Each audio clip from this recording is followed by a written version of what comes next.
अरे बगले में पापा खड़े हैं, समझे।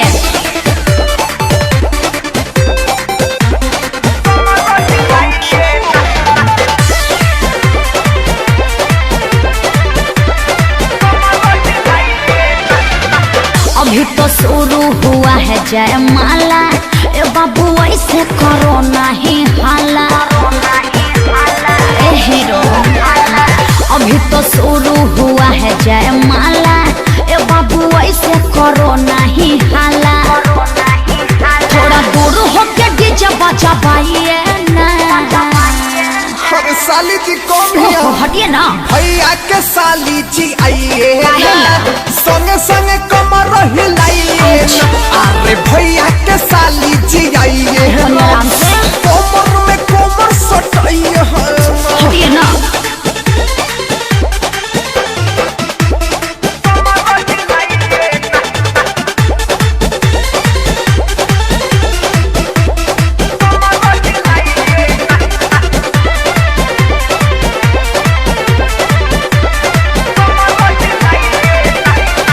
नजर से केहू के न बाच बजे, जदी संगे संगे रउआ नाच बजे। अरे ढेर दिन पर मिलल बाया जादी जी, हरा दीदी के हंसा दी जी। अरे वो सब ठीक बा, तनी ढोरी पर से पल्लू हटहिया ना।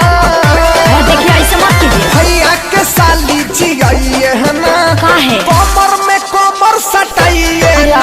अरे भैया के साली जी आइए ना, कमर में कमर सटाइए ना।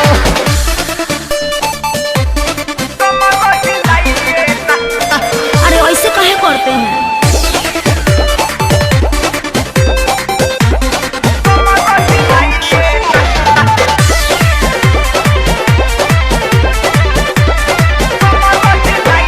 सुनो ए बाबू बहुत पिटाई बाजी, जदी कमर में कमर सटाई बाजी। अजली हो जाई मिली के माजा जी, रोहित के बना तू राजा जी। चल हट लंपट कहेगा। अविनाश को भी लंडा बना वही ना।